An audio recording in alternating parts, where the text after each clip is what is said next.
وأشهد أن لا إله إلا الله وحده لا شريك له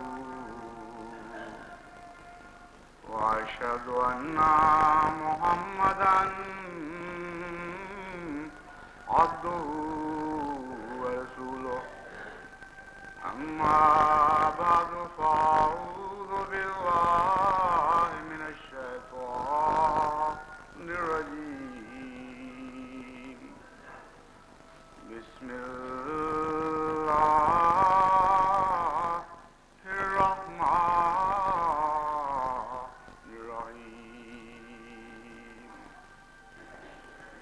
الحمد لله رب العالمين الرحمن الرحيم مالك يوم الدين إياك نعبد وإياك نستعين اهدنا الصراط المستقيم صراط الذين أنعمت عليهم غير المغضوب عليهم ولا الضالين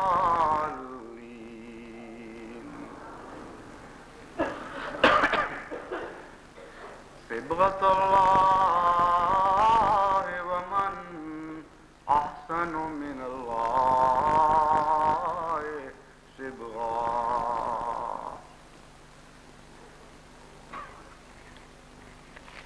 اللہ کا بھی ایک رنگ ہے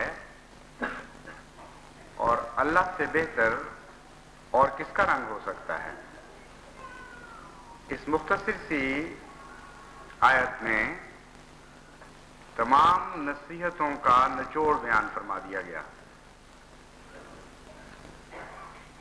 تمام دنیا کی کتابوں کی نصیحتیں اکٹھی کر لیں اور قرآن کریم میں بیان فرمودہ نصیحتوں کی تشریحات کرتے چلے جائیں. اس آیت کے مرکزی نقطے کے دائرے سے وہ نصیحتیں باہر نہیں جا سکتی. اللہ کی صفات کو اختیار کرو اور ویسے بننے کی کوشش کرو. یہ وہ مرکزی نقطہ ہے نصیحت کا جس سے تمام نصیحتیں بھی پھوٹتی ہیں اور نصیحت کرنے والے اپنے اختیار بھی لیتے ہیں. بس جب یہ کہا گیا کہ حضرت صلی اللہ علیہ وآلہ وسلم کو اسوہ بنایا گیا ہے، ان لکم فی رسول اللہ اسوۃ حسنۃ، تو بات حضور اکرم سے شروع نہیں کی گئی بلکہ بات یہاں سے شروع کی گئی کہ یہ وہ شخص ہے جس نے اللہ کے ہر رنگ کو بہترین طور پر اپنا لیا اور تمام صفات باری تعالیٰ کو جس حد تک انسان کے اندر ممکن ہے اپنی تشکیل اور تخلیق کے لحاظ سے اپنے اوپر وارد کر لیا. اس لیے یہ اسوہ بنا ہے. ورنہ ایک انسان کو کسی دوسرے انسان کے لیے نہ ناطق بننے کا حق ہے نہ اسوہ بننے کا حق ہے. مالک سے بات پھوٹتی ہے اور خالق سے بات چلتی ہے. جب تک اللہ تعالیٰ کی نمائندگی کا کسی کو حق عطا نہ ہو، نہ وہ نصیحت کرنے کا اہل ہوتا ہے نہ نصیحت کرنے کا حق رکھتا ہے.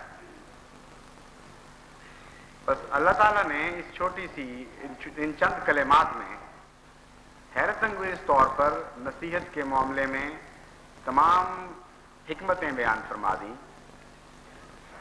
اور اسی سے پھر آگے نصیحت کے متعلق جو ضروری ہدایات ہیں، کیا کیا چیزیں اختیار کرنی چاہیے اور کیا کیا نہیں کرنی چاہیے، وہ بھی اسی ایک چھوٹے سے جملے سے تمام باتیں پھوٹتی ہیں. فرمایا گیا اللہ کا رنگ ہے اور اس سے بہتر رنگ کون سا ہے جو تم اختیار کرو گے. لیکن سب دنیا والے جانتے ہیں کہ رنگ کا کتنا بھی اچھا ہو، اگر رنگ قبول کرنے والے مادے میں اہلیت موجود نہ ہو اور وہ اسے قبول نہ کر سکے تو گھنٹوں کیا، دنوں کیا، سالوں بھی اس مادے کو ڈبوئے رکھیں گے، وہ اسی طرح بغیر رنگ کا اثر قبول کیے باہر نکل آئے گا۔ تو لازماً پھر قرآن کریم پر یہ ذمہ داری عائد ہوتی تھی کہ رنگ کرنے والوں کے اطوار اور اخلاق کو بھی بیان کرے، ان کی ذمہ داریوں کو بھی بیان کرے، ان کو بتائے کہ کس طرح رنگ چڑھائے جاتے ہیں، اور جن پر رنگ چڑھانا ہے ان کی تمام ذمہ داریوں کو بھی بیان کرے، اور ان کمزوریوں سے ان کو متنبع کرے جن کے نتیجے میں صفات باری تعالیٰ کے حسین رنگ چڑھ ہی نہیں سکتے۔ چنانچہ اس مضمون پر قرآن کریم میں حیرت انگیز تفصیل کے ساتھ تعلیم موجود ہے۔ ایک مسلمان اگر دنیا کی تمام کتابوں کے مقابل پر قرآن کریم کی ایک تعلیم کو ہی رکھ لے اور قرآن کریم کی آیات پر غور کر کے خود تیار ہو جائے ذہنی طور پر، تو وہ بے تکلف اور بلا جھجک دنیا کے سارے مذاہب کو یہ چیلنج دے سکتا ہے کہ تم صرف اسی تعلیم کی کوئی نظیر ایک مذہب سے نہیں، سارے مذہبوں کے مجموعے سے پیش کر کے دکھا دو۔ اور یہ دعویٰ محض ایک بڑھ نہیں، ایک خام خواہ کی لاف زنی نہیں، کیونکہ جیسا کہ میں بیان کروں گا جب بات کھلے گی تو کھلتی چلی جائے گی اور سامنے واضح ہو کر آ جائے گی کہ قرآن کریم نے اس موضوع پر جو روشنی ڈالی ہے، اور ابھی ان تمام آیات کو میں نے مجتمع نہیں کیا کیونکہ وقت بھی تھوڑا تھا اور بہت سی مثالیں بھی میں دینے سے قاصر رہوں گا، لیکن اس مختصر وقت کی رعایت سے جو چند آیات میں آپ کے سامنے رکھوں گا اس سے آپ کو اندازہ ہوگا کہ کس تفصیل کے ساتھ اس معاملے پر قرآن کریم بحث اٹھاتا ہے کہ خدا تعالیٰ کا رنگ قبول کرنے سے پہلے جو بیماریاں اس کی راہ میں حائل ہوتی ہیں وہ دور کرنی ضروری ہے۔ جب تک وہ داغ پہلے صاف نہ ہو، وہ چکنائی نہ اترے جو طبیعتوں پر چڑھی ہوئی ہے، وہ بنیادی وجوہات دور نہ ہوں جن کے نتیجے میں انسان نصیحت قبول کرنے سے عاری رہ جاتا ہے، اس وقت تک حضرت صلی اللہ علیہ وآلہ وسلم ایک مؤثر نافع نہیں ثابت ہو سکتے۔ چنانچہ اس پہلو پر میں آج مختصراً قرآن کریم کی چند آیات آپ کے سامنے پیش کرتا ہوں۔ پہلی بات قابل توجہ یہ ہے کہ بہت سے نصیحت ناقبول کرنے والے اس وجہ سے نصیحت کے نیک اثر سے محروم رہ جاتے ہیں کہ ان کے نفس بہانے بہت پیش کرتے ہیں، ان کو عادت پڑ چکی ہوتی ہے اپنے دفاع کی، اور جب بھی کوئی بات کہے ان کو ایک انفیریورٹی کمپلیکس، ایک احساس کمتری دل میں پیدا ہوتا ہے کہ یہ بات جو باہر سے کر رہا ہے گویا مجھے ادنا سمجھ رہا ہے، گویا یہ بتانا چاہتا ہے کہ تمہارے اندر یہ کمزوریاں ہیں، اس لیے میں اپنی ہر کمزوری کا بھی دفاع کروں گا۔ اپنے نفس سے بھی جھوٹ بول رہا ہوتا ہے، اس کے مقابل پر بھی جھوٹ بول رہا ہوتا ہے، اور پھر اتنے عذر تلاش کرتا ہے کہ قرآن کریم فرماتا ہے وَلَوْ أَلْقَىٰ مَعَاذِيرًا، بڑے بڑے لمبے چوڑے عذر یوں پھوٹنے لگتے ہیں جس طرح پہاڑوں سے چشمے ابلتے ہیں،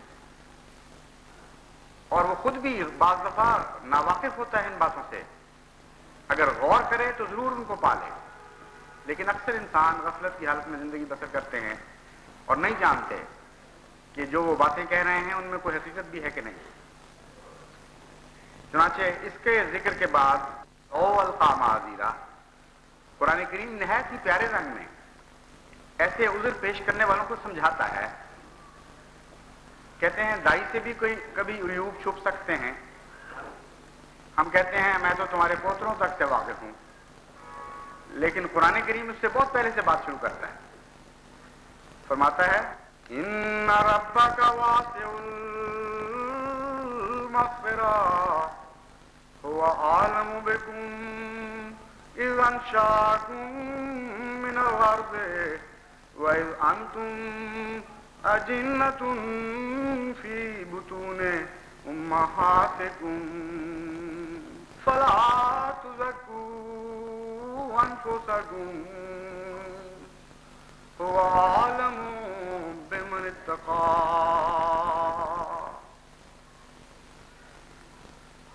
سب سے پہلے دل کو نرم کرنے کے لیے اور خوف دور کرنے کے لیے اللہ تعالیٰ بہانے ساز لوگوں کو، بہانہ جو لوگوں کو یہ تسلی دلاتا ہے کہ تم بہانے جو پیش کر رہے ہو اور اپنے افعال کا دفاع کر رہے ہو اس خوف سے کہ سزا ملے گی، تو ہم تمہیں تسلی دیتے ہیں کہ ان ربک کا واسع المغفرت ہے، اے انسان تیرا رب بہت وسیع مغفرت والا ہے، اس لیے بے ضرورت تم باتیں کر رہے ہو۔ وہ تو ایسا مغفرت والا ہے کہ اس کے سامنے سیدھی اور صاف بات اور جرم کا صاف اقرار سزا کا مستوجب نہیں بناتا بلکہ مغفرت کا مستوجب بنا دیتا ہے۔ اور پھر یہ کوشش لا طائل ہے، لا حاصل ہے، کوئی مقصد اس کا حاصل نہیں ہو سکتا۔ فرماتا ہے وہ عالم بکم اذ انشاکم من الارض، وہ تو تمہیں اس وقت سے جانتا ہے جب اس نے زمین سے تمہیں پہلی بار اٹھایا تھا، زمین جب تمہیں آغاز تخلیق میں وجود کی خلق بخشی گئی تھی، جس کا مطلب یہ ہے کہ کروڑ ہا کروڑ سال، اتنے سال پہلے کہ عام آدمی ان کا تصور بھی نہیں کر سکتا۔ جب زندگی کا آغاز ہوا اس وقت بھی اللہ تعالیٰ واقف تھا کہ اس جنس میں کیا کیا کمزوریاں پیدا ہوں گی، اس میں کون سی صفات حسنہ ہوں گی اور کون سی صفات سیئہ ہوں گی۔ اس آیت سے یہ بھی پتہ چلتا ہے کہ انسان کا بلو پرنٹ، اس کی تخلیق کا خاکہ، اس کی پیدائش انسانی سے بہت پہلے بنا دیا گیا تھا، کیونکہ جب تک یہ خاکہ پہلے تیار نہ ہو یہ دعویٰ نہیں کیا جا سکتا کہ ہم تمہیں اس وقت سے جانتے ہیں جبکہ تم بحیثیت انسان ابھی پیدا ہی نہیں ہوئے تھے، بلکہ زندگی کا آغاز کائنات میں اپنی تخلیق کے ابتدائی مراحل میں کروٹیں بدل رہا تھا، اس وقت سے ہم تمہیں جانتے ہیں۔ جس کا مطلب یہ ہے کہ انسان کا آغاز جس وقت بھی ہوا اور جس شکل میں بھی ہوا، آخر تک انسان کے اندر جو جو صفات پیدا ہونی تھی ان سب کا ابتدائی نقشہ اس وقت بھی موجود تھا۔ پھر فرماتا ہے پھر ایسا وقت بھی آیا کہ تم انسان کی شکل میں دنیا میں ظاہر ہوئے، لیکن دائیاں تو تمہارے پوتروں سے واقف ہوتی ہیں۔ اللہ تعالیٰ فرماتا ہے وَإِذْ أَنْتُمْ أَجِنَّةٌ فِي بُطُونِ أُمَّهَاتِكُمْ، ہم تمہارے سے اس وقت سے واقف ہیں جب تم جنین تھے ماں کے پیٹوں میں، دو حقیر سے ذرے آپس میں مل رہے تھے اور کچھ واقعات رونما ہو رہے تھے، کچھ تبدیلیاں پیدا ہو رہی تھیں۔ اللہ تعالیٰ فرماتا ہے ہم اس وقت بھی جانتے تھے کہ تم کیا بننے والے ہو، تو ہمارے سامنے کیا عذر پیش کرتے ہو؟ کتنی پاگلوں والی اور بیوقوفوں والی بات ہے۔ اس خدا سے عذرات پیش کر کے اپنے افعال کا دفاع کیا جا رہا ہے جو تخلیقی آدم سے پہلے بھی انسان سے واقف تھا اور جنین کی ہر تبدیلی سے واقف تھا اور جانتا تھا کہ اس ماں کے پیٹ میں کن کن بد خیالات کے اثرات مجتمع ہو رہے ہیں، کن کن نیک خیالات کے اثرات مجتمع ہو رہے ہیں اور کس قسم کا بچہ پیدا ہونے والا ہے۔ بس بے معنی باتیں کرتے ہو، فرمایا فلا تزکوا انفسکم، اب میرے سامنے اپنے آپ کو نیک نہ بنایا کرو۔ وہ عالم بمن اتقی، تمہارا رب جانتا ہے، خوب جانتا ہے کہ تم میں سے نیک کون ہے اور صحیح معنوں میں اس سے ڈرنے والا کون ہے۔ سارے عذرات کا قلع کما کر دیا گیا ہے ایک آیت میں، اور کیسا انکسار سکھا دیا انسان کو، اپنی حیثیت بتا دی کہ اس سے آگے بڑھ بڑھ کر باتیں نہ کیا کرو، نصیحت قبول کرنی ہے تو عجز اور انکساری پیدا کرو، اپنے دفاع کی عادت نہ ڈالو، اور جان لو کہ تمہاری کوئی بھی حقیقت نہیں ہے خدا تعالیٰ کے سامنے۔ یہ جب یہ داغ انانیت کا جب دور جو ہو جاتا ہے اور کاٹا جاتا ہے، اگر دوسرے داغ نہ ہوں تو پھر یہ انسان اللہ تعالیٰ کے رنگ پکڑنے کا اہل ہو جاتا ہے۔ تو کیسی حکمت کے ساتھ ایک داغ کو دور فرمایا اور اس کا ادنا سے ادنا نشان بھی باقی نہیں رہنے دیا اس آیت میں۔ پھر فرماتا ہے کہ مادہ پرستی اور عقوبت سے بے نیازی یہ بھی انسان کے نصیحت کی راہ میں حائل ہو جاتی ہے، یعنی نصیحت اور انسان کے درمیان میں یہ باتیں حائل ہو جاتی ہیں۔ جب ان کو نصیحت کی جاتی ہے، جب خدا کا رسول انہیں نیکیوں کی طرف بلاتا ہے تو وہ کہتے ہیں وَقَالُوا مَا هِيَ إِلَّا حَيَاتُنَا الدُّنْيَا نَمُوتُ وَنَحْيَا وَمَا يُهْلِكُنَا إِلَّا الدَّهْرُ وَمَا لَهُم بذلك من علم ان هم الا يظنون. وہ کہتے ہیں ہمیں تو سوائے اس حیات دنیا کے اور کچھ نظر نہیں آتا. نموت و نحیا، اسی دنیا میں ہم جیتے بھی ہیں اور مر بھی جاتے ہیں. تم ہمیں کیوں ایسی باتوں کی طرف بلاتے ہو جن کے اثرات موت کے بعد ظاہر ہو سکتے ہیں اگر موت کے بعد کی کوئی زندگی ہو؟ تم کیسی باتیں کرتے ہو کہ خدا زندہ کرتا ہے اور خدا مارتا ہے؟ ما یہلکنا الا الدہر، ہمیں تو زمانہ ہی مارتا ہے صرف. قرآن کریم فرماتا ہے ما لہم بذالک من علم، وہ زندگی اور موت کے فلسفے سے وہ نہیں جانتے کہ زندگی کے محرکات کتنے عظیم الشان اور کتنے گہرے اور کتنے وسیع ہیں، اور موت کا نظام بھی کتنا کامل نظام ہے اور کس طرح مضبوط مربوط اور منضبط ہے. ما لہم، ان کو علم کوئی نہیں ہے. ما لہم بذالک من علم ان ہم الا یظنون، ظنی باتیں ہیں ان کی. یعنی اس زمانے کا انسان تو بہت ہی پہلے کا انسان ہے جس وقت اس کو مخاطب کیا گیا، لیکن اس زمانے کا انسان بھی اس آیت کا مخاطب ہے. اور جوں جوں انسان کا شعور اور بصیرت بڑھتے چلے جاتے ہیں وہ اپنی لا علمی کا پہلے سے بڑھ کر اقرار کرتا چلا جاتا ہے. موت اور زندگی کے جو محرکات ہیں، یہ اسباب ہیں، جو موجبات ہیں، یہ اتنے گہرے اور اتنے تفصیلی ہیں اور ایسا عظیم الشان نظام ہے یہ کہ اگر اس کو اس علم کے مطابق بھی بیان کیا جائے جو آج تک انسان کو حاصل ہوا ہے تو مدتیں چاہیے اس کے بیان کے لیے. اور آن حضرت صلی اللہ علیہ وآلہ وسلم کے زمانے میں جبکہ انسان کا شعور بہت ہی ابتدائی مرحلے پر تھا، یا انسان کا علم اس معاملے میں بہت ابتدائی مرحلے پر تھا، اس وقت بھی جاہل بڑی بڑی چھلانگیں مارتے تھے. اور حقیقت یہ ہے کہ تکبر ہمیشہ جہالت کی پیداوار ہوتا ہے اور علم سے ہمیشہ انکسار ٹوٹتا ہے. تو ما لہم بہ من علم کہہ کے ان کے تکبر کی طرف بھی اس میں اشارہ کر دیا. جاہل لوگ ہیں، پتہ ہی کچھ نہیں، اس لیے بے دھڑک ہو کے باتیں کرتے ہیں. اگر ان کو ذرا بھی علم ہوتا کہ کیا نظام ہے تو وہ خوف زدہ ہو جاتے خدا تعالیٰ کے سامنے.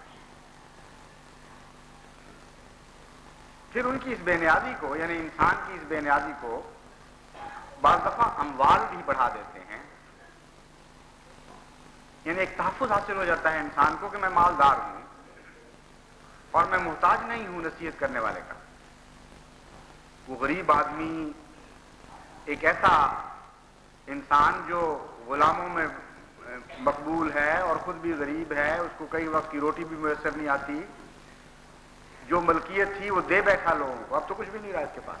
یعنی محمد مصطفیٰ صلی اللہ علیہ وسلم یہ مجھے کہتے ہیں تو، اور مجھے ڈراتے ہیں عاقبت سے، تو ان کی تو اپنی حیثیت کوئی نہیں. میرے اموال ہیں، میرے پاس دولتیں ہیں، میں بے نیاز ہوں ان چیزوں سے.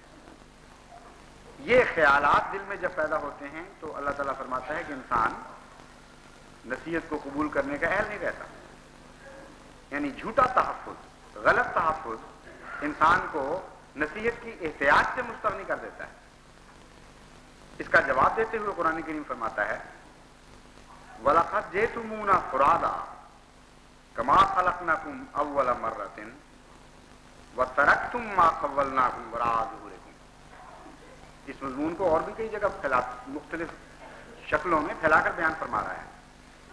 یہاں یہ کہتا ہے کہ ہم تمہیں یہ بتا دیتے ہیں وَلَقَدْ جِئْتُمُونَا فُرَادَىٰ، تم اکیلے آؤ گے ہمارے پاس. اگر تمہیں اموال کا تحفظ حاصل ہے تو وہ بھی نہیں رہے گا. اگر تمہیں دوستیوں کا اور افراد کا اور جتھے بندیوں کا تحفظ حاصل ہے یا خاندانی عظمتوں کا تحفظ حاصل ہے تو وہ بھی تمہیں حاصل نہیں رہے گا. جب جواب دہی کا وقت ہوگا تو ہمارے سامنے تم اکیلے حاضر ہوگے. کما خلقناکم اول مرۃ، اسی طرح اکیلے اور تنہا جس طرح ماں کے پیٹ سے نکلے تھے. کوئی قوت تمہارے ساتھ نہیں آئی تھی. کلیتاً انحصار تھا تمہارا دوسروں پر. اس وقت تمہارا سارا انحصار مجھ پر ہوگا.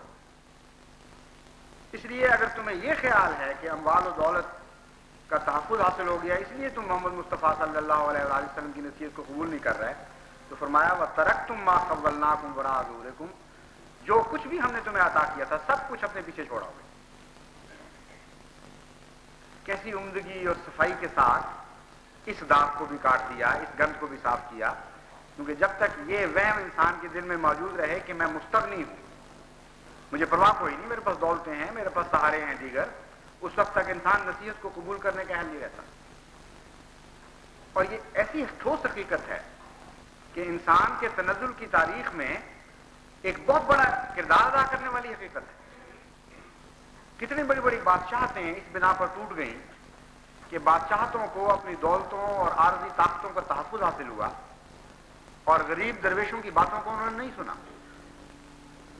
چنانچہ اموال کا تکبر بھی انسان کی راہ میں حائل ہو جاتا ہے اور وہ نصیحت کو قبول کرنے کے قابل نہیں رہتا. کہ نفس کی جھوٹی عزت یہ بھی بہت سے لوگوں کو اچھی بات سے محروم کر دیتی ہے. اور ایک نفس کا استکبار ہے, ایک ہے بیرونی طور پر انسان کے مالک ہونے کا استکبار, ایک نفس کا استکبار ہے. اور ان دونوں کو حضور صلی اللہ علیہ وآلہ وسلم نے الگ الگ بیان فرمایا ہے.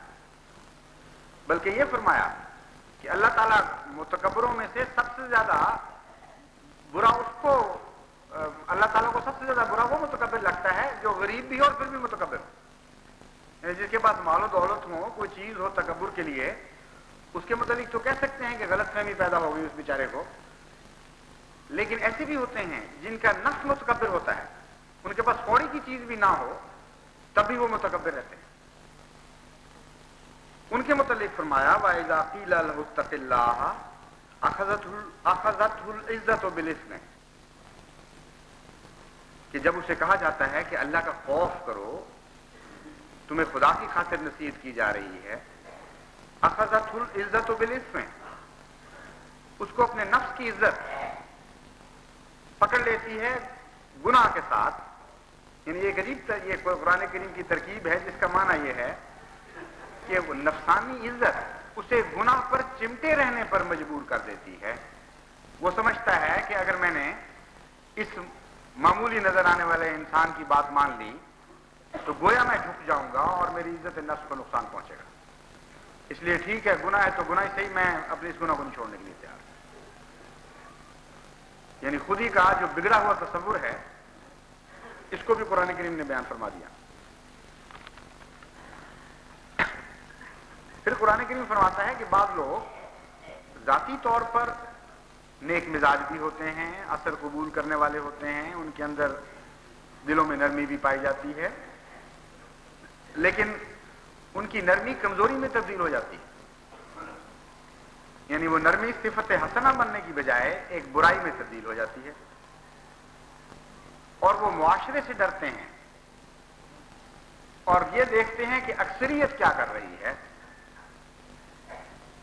اور ہمارے واقعہ یہ ہے کہ بہت سی برائیاں اس وقت عام ہو جاتی ہیں جب لوگ دیکھتے ہیں کہ اکثریت نے اختیار کر لی.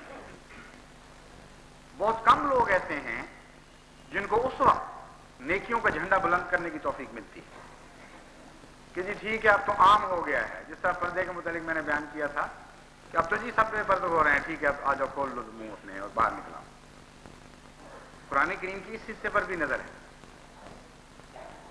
فرماتا ہے ٹھیک ہے ساری قوم بھی اگر ہلاک ہو جائے, گناہوں میں مبتلا ہو جائے, تب بھی وہ ایک ہی عزت کے لائق ہوگا جو اس بہاؤ کے خلاف نیکیوں کو چمٹا رہے اور اس ایک کے دل کو بڑھاتا ہے اور ان کثرت سے نیک برائیوں کو اختیار کرنے والوں کو حقیر قرار دیتا ہے. چنانچہ فرمایا قُلْ لَا يَسْتَوِي الْخَبِيثُ وَالطَّيِّبُ وَلَوْ أَعْجَبَكَ كَثْرَةُ الْخَبِيثِ فَاتَّقُوا اللَّهَ يَا أُولِي الْأَلْبَابِ لَعَلَّكُمْ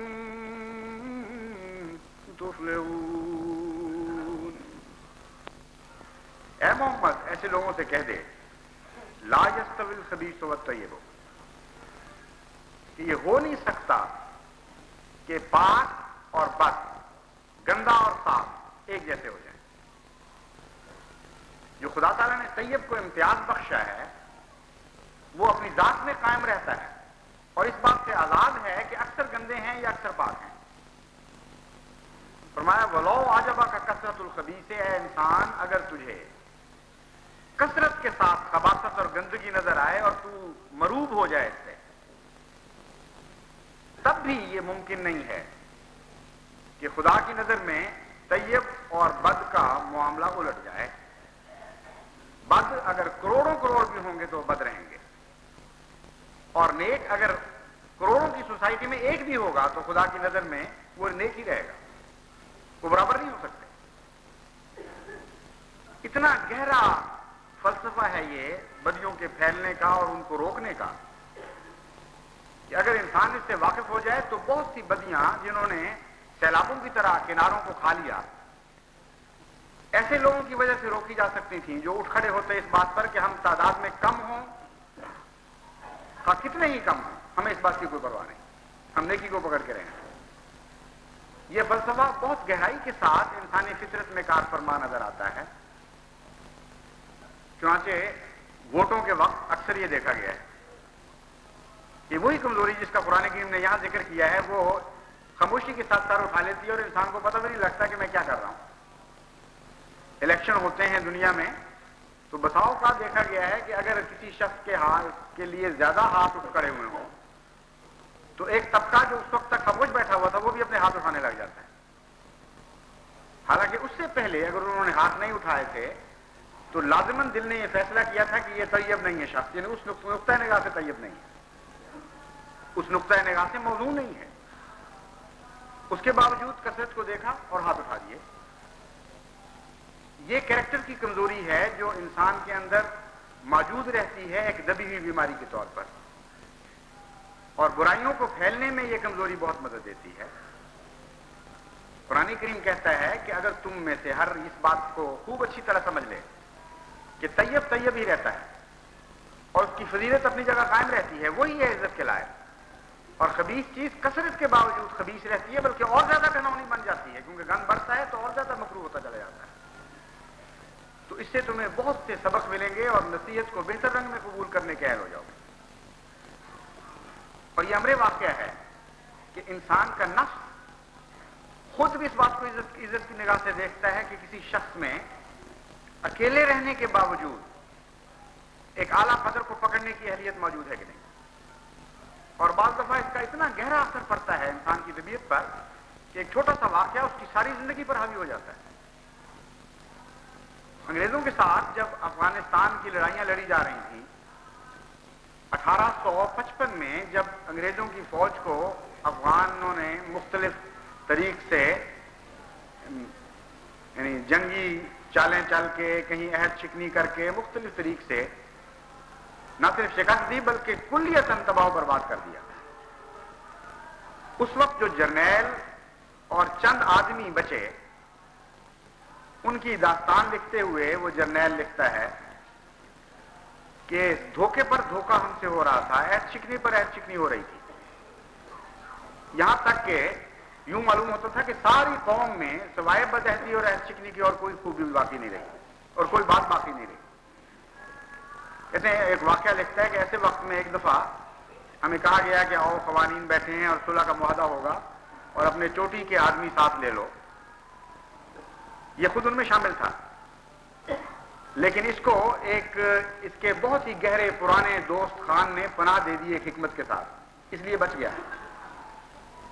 کہتا ہے اس وقت 1000 کا مجمع وہاں کھڑا تھا اور لوگ ٹوٹ پڑ رہے تھے اور قتل و غارت کر رہے تھے.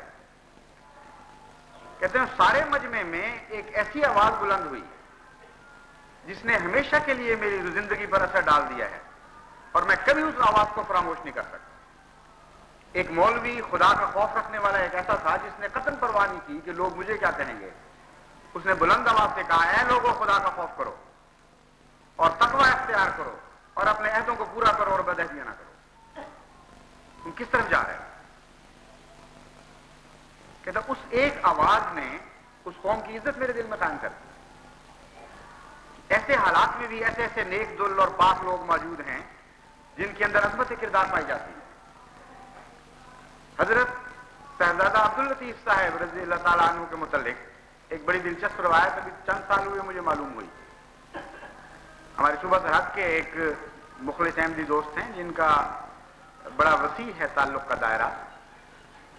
افغانستان سے چند سال پہلے ایک ایسے دوست ان سے ملنے کے لیے آئے یا یہ گئے ملنے کے لیے، مجھے اس وقت یاد نہیں، مگر بہرحال ان کی ملاقات ہوئی، جنہوں نے افغانستان کی آزادی کی روح کا سمبل قائم کیا ہے.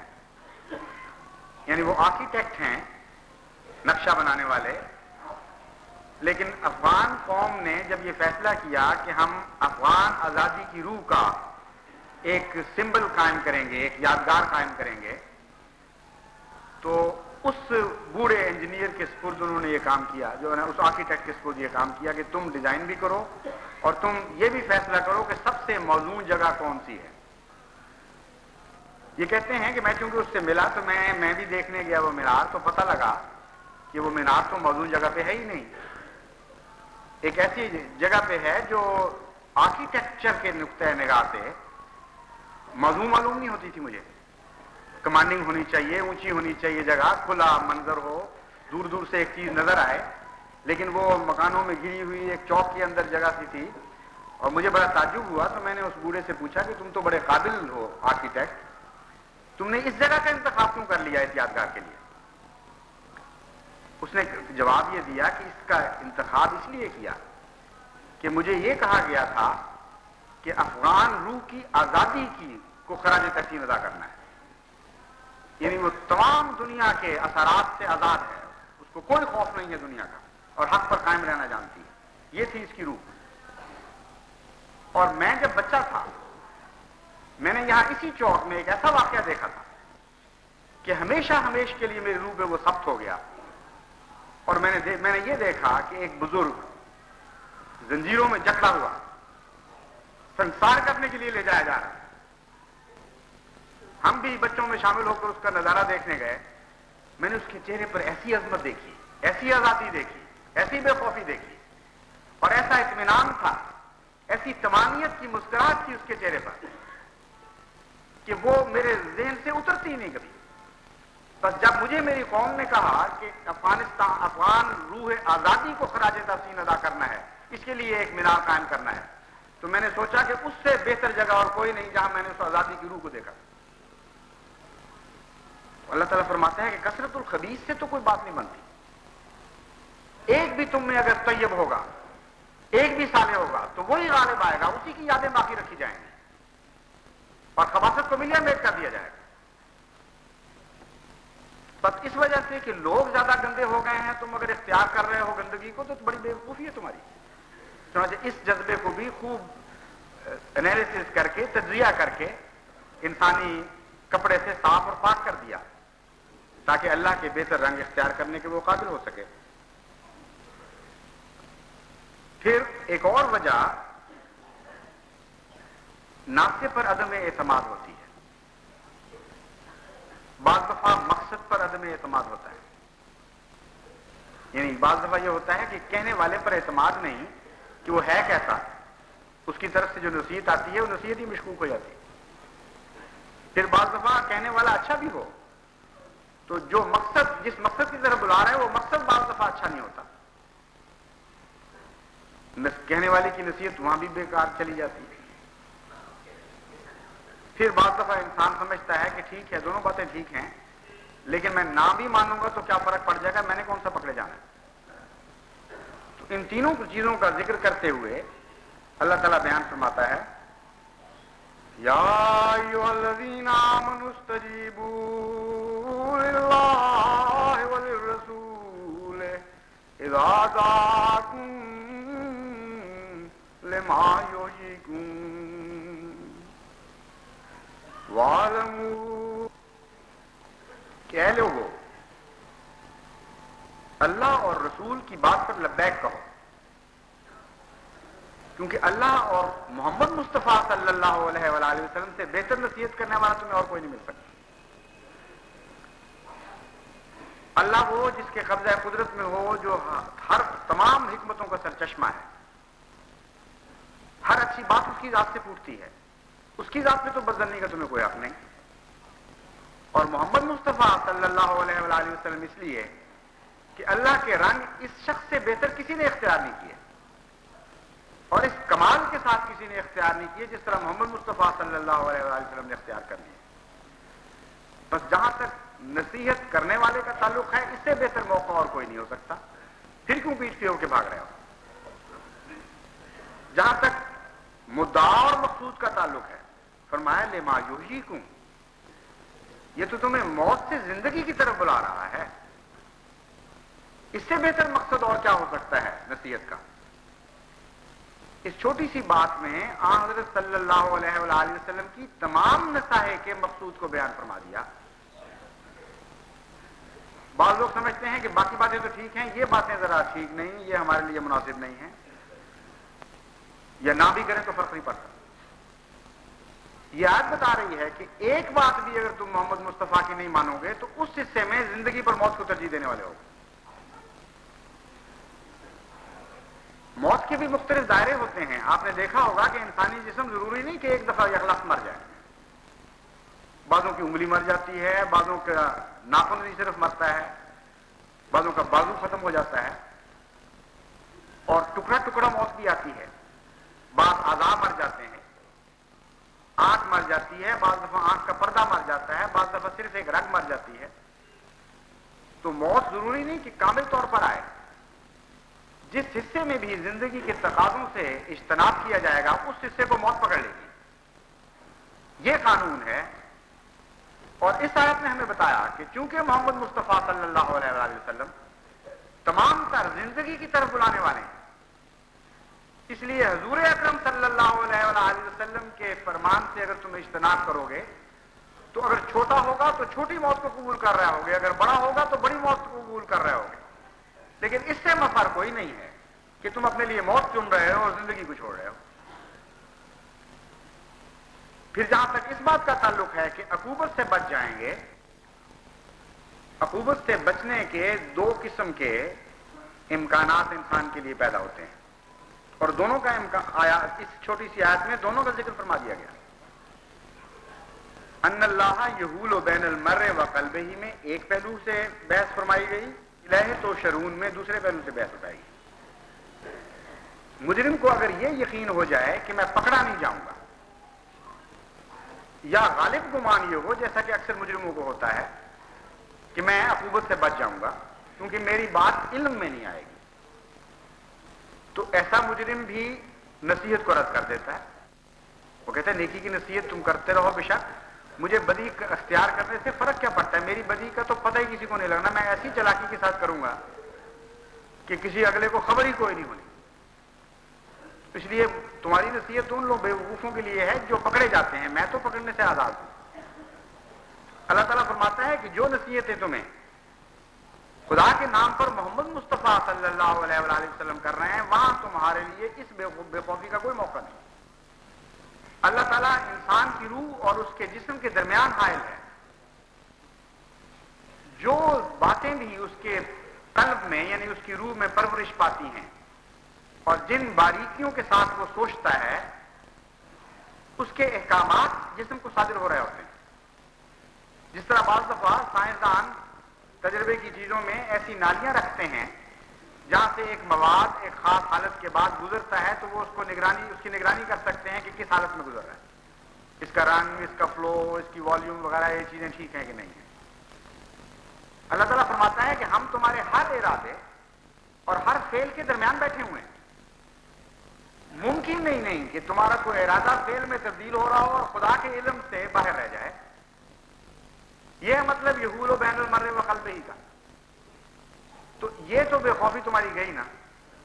اگر اس وجہ سے بیٹھے ہو نصیحتیں محمد مصطفیٰ کی نصیحتوں کو رد کر رہے ہو تو یہ غلط فہمی دل سے نکال دو پھر. اور ساتھ ہی فرما دیا وَإِنَّهُ إِلَيْهِ تُحْشَرُونَ. جہاں تک اس وہم کا تعلق ہے کہ اگر پتہ لگ بھی جائے گا تو کوئی فرق نہیں پڑتا، میں بچ کر کہیں بھاگ جاؤں گا، تو فرمایا خدا سے بچ کے تو کوئی نہیں بھاگ سکتا. آخر تم پکڑے پکڑائے وہیں پہنچو گے، اسی سرکار میں تمہیں جانا ہے. کوئی چیز کائنات کی اس سے بچ سکتی ہی نہیں ہے، جہاں بھی جاؤ گے وہیں وہ ہے. پہلے بھی ایک دفعہ میں نے ایک واقعہ یہاں سنایا تھا، لاہور ہی کے ایک مقبوط الحواس شخص کا واقعہ ہے، اور وہ اس مضمون پر ایک خاص رنگ میں روشنی ڈالتا ہے، اس لیے میں پھر اس کو بیان کرتا ہوں۔ کہتے ہیں لاہور میں ایک نیم مجذوب دیوانہ سا آدمی اپنا مگن اپنے خیالات میں مست پھرا کرتا تھا۔ ایک دن اس نے بڑی خوشی کا اظہار کیا اور کہا کہ آج بہت مزہ آیا۔ کسی نے کہا کس بات کا مزہ آیا؟ انہوں نے کہا مزہ یہ ہے کہ میں نے اللہ کو خوب بتا دیا، صاف کہہ دیا ہے کہ مجھے تیری دنیا پسند نہیں آئی، اور موجیں لوٹ رہا تھا کہ دیکھو میں نے خدا کو کیسی بات کہہ دی کہ مجھے نہیں پسند آئی تیری دنیا۔ دوسرے تیسرے دن اس کو دیکھا گیا کہ سر پھینکا ہوا اور برا حال بیچارے کا، غم میں ڈوبا ہوا۔ تو اسی پوچھنے والے نے پوچھا کہ بابا آپ 2-4 دن تو پہلے بڑا خوش تھے، یہ کیا ہو گیا آپ کو، اب اتنے اداس کیوں ہیں؟ انہوں نے کہا جواب آ گیا ہے، اور جواب یہ آیا کہ پھر جس کی پسند ہے یہ وہاں چلے جاؤ، خدا کے سوا دنیا ہی کسی کی نہیں، اس لیے پسند کرو یا ناپسند کرو، طور نہ کر ہم تمہیں اپنے رب سے راضی رہنا پڑے گا، اور لازماً تم اسی کے حضور پہنچو گے۔ یہ ایسی کوئی جگہ نہیں ہے کہ بارڈر کراس کر کے تم ایک ملک کی حکومت سے بچ جاؤ۔ کسی رنگ کو اختیار کرو، کسی بھیس کو تبدیل کر لو، بہرحال بالآخر تم نے اپنے رب کے حضور حاضر ہونا ہے۔ ان سب باتوں کے باوجود بعض بیماریاں ایسا گہرا اثر کر جاتی ہیں کہ وہ ایک قسم کا کینسر بن جاتی ہیں، اور ان کا بھی خدا تعالیٰ ذکر فرماتا ہے۔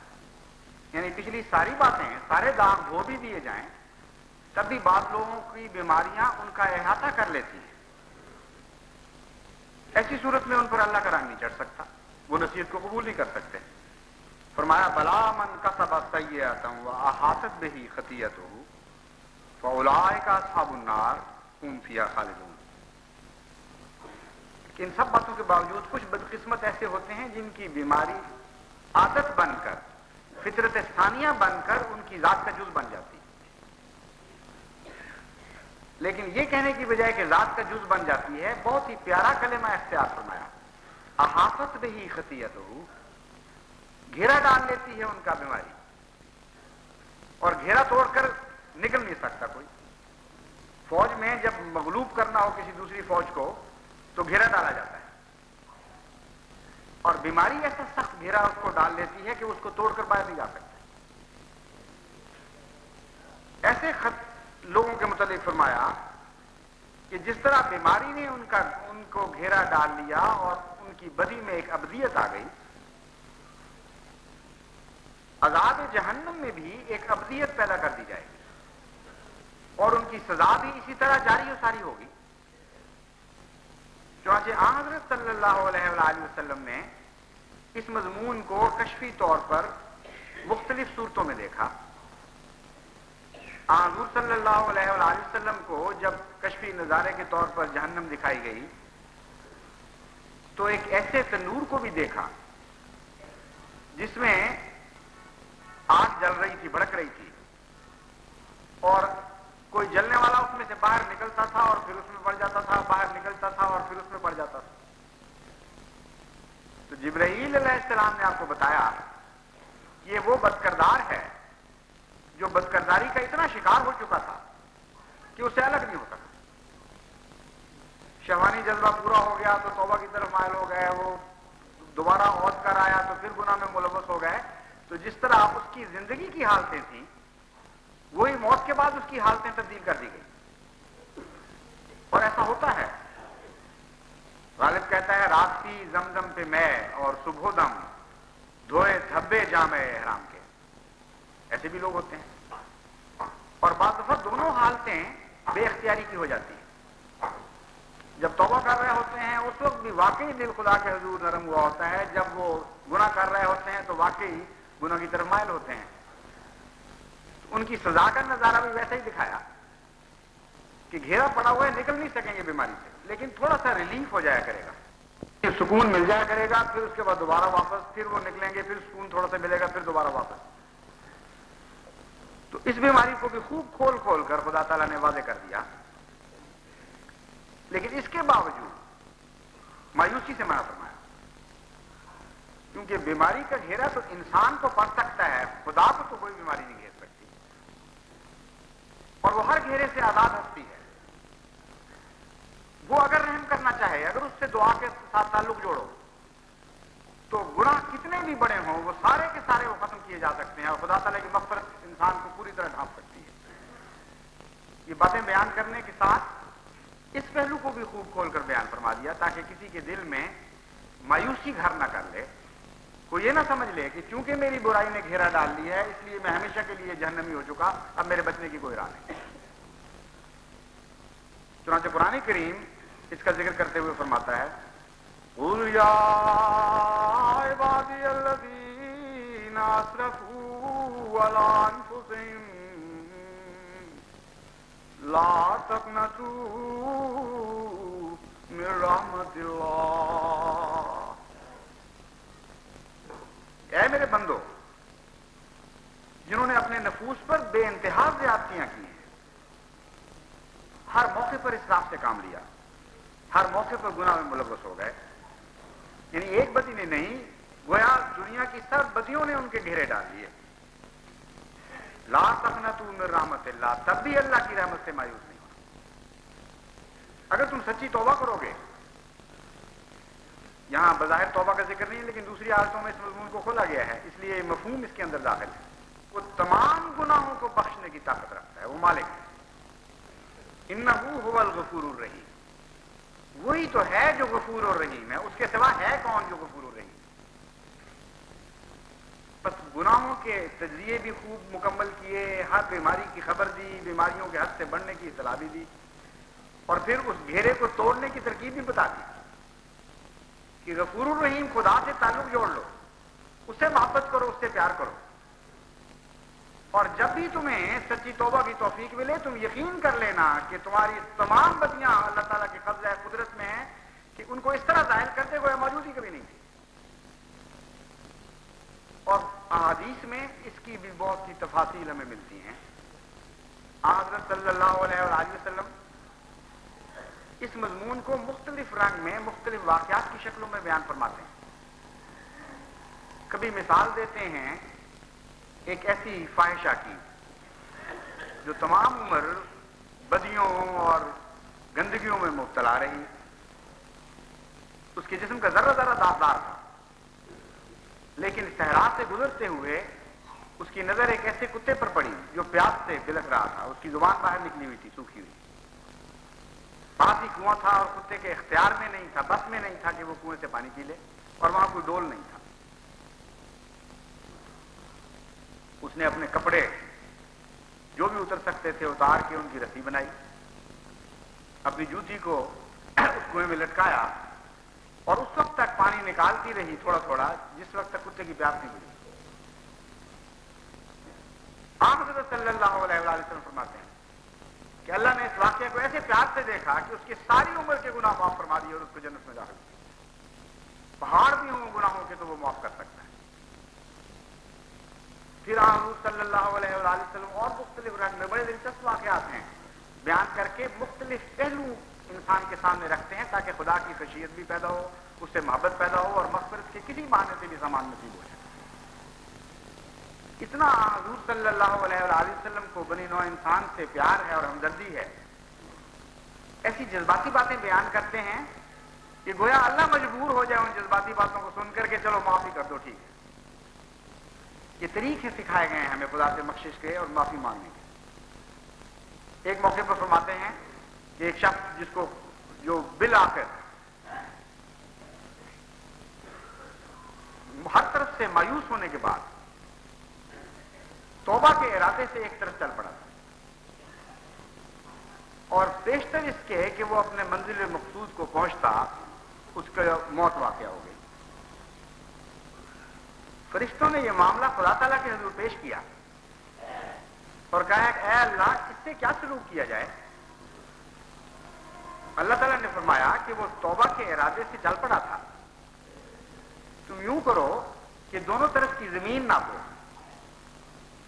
جس طرف اس نے جانا تھا اس طرف کی بھی ناپ لو اور جس طرف سے وہ چلا تھا اس طرف کی ناپ لو، اور جس طرف کی زمین زیادہ ہو اسی کے حق میں فیصلہ کر دو. اور ساتھ ہی خدا کی تقدیر نے یہ کیا کہ فرشتہ جب اس طرف کی زمین ناپ رہا تھا جو گناہ کی طرف کی زمین تھی تو وہ زمین سکڑتی چلی گئی،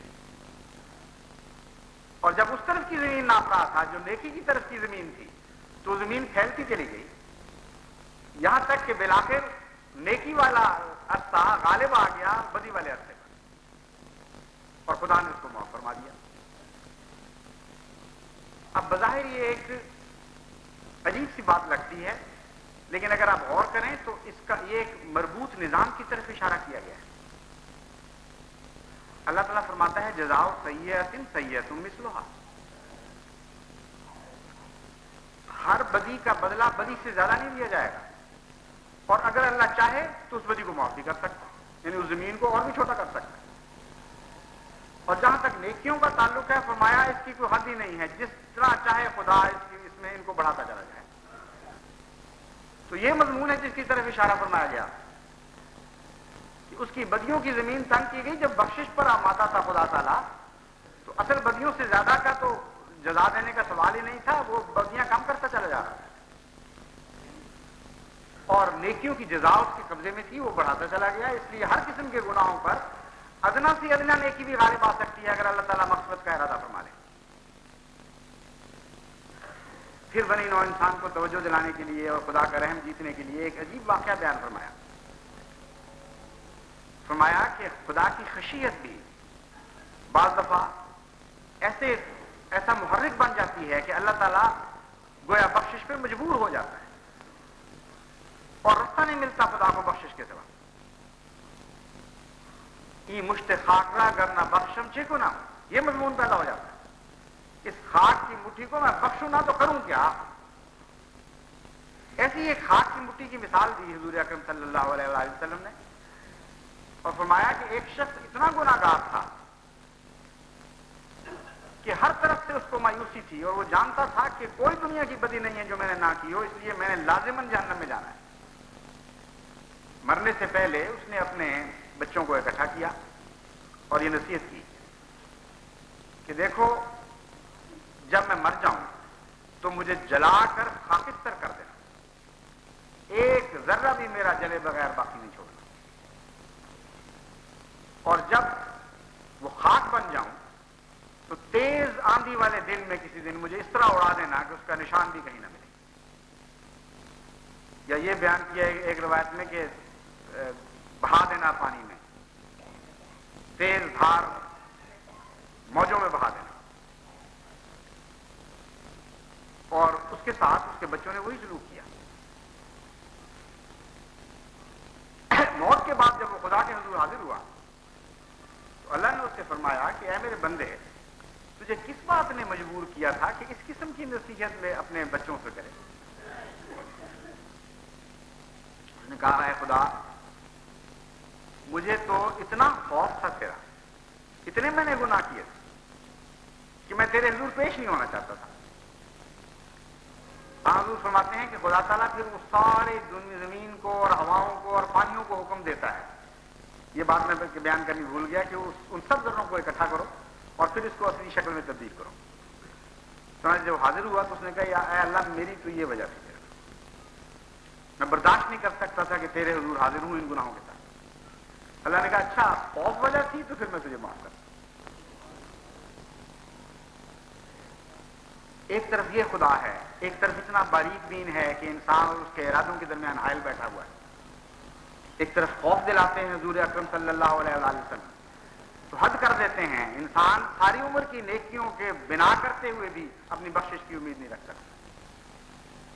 ایک طرف گناہ گاروں کے کسی مایوسی دور فرماتے ہیں تو حد ہی کا کمال ہو جاتا ہے. یہ ہے نصیحت کرنے والا محمد مصطفیٰ صلی اللہ علیہ وآلہ وسلم جو ہمیں عطا ہوا. تو جو نصیحت بھی آپ نے کی یہ آپ کے نام پر کی جاتی ہے. جماعت کو اس کو تخفیف کی نظر سے نہیں دیکھنا چاہیے. ان ساری باتوں کو سمجھ کر اپنے کپڑے صاف کریں، کیونکہ آج صبغت اللہ کے بغیر دنیا کی نجات ممکن نہیں ہے، اور صبغت اللہ حضرت محمد مصطفیٰ صلی اللہ علیہ وآلہ وسلم سے حاصل ہو سکتا ہے. لیکن پہلے اپنے نفوس کو اس خاطر تو بنائیں کہ حضرت محمد مصطفیٰ صلی اللہ علیہ وآلہ وسلم کے ذریعے اللہ کے رنگ آپ کی روح اور آپ کے جسم کے ذرے ذرے پر حاوی ہو سکیں اور مسلط ہو سکیں. اگر یہ کجیاں، یہ گندگیاں، یہ برائیاں اسی طرح ساتھ رہیں تو ان داغوں کے اوپر تو اللہ کے رنگ نہیں چڑھ سکتے. اللہ تعالیٰ ہمیں اس کی توفیق عطا فرمائے.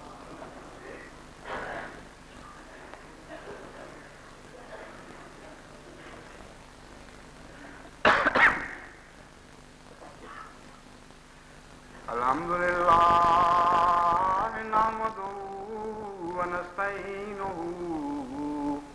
ونستغفرہ ونؤمن بہ ونتوکل علیہ ونعوذ باللہ من شرور انفسنا ومن سیئات اعمالنا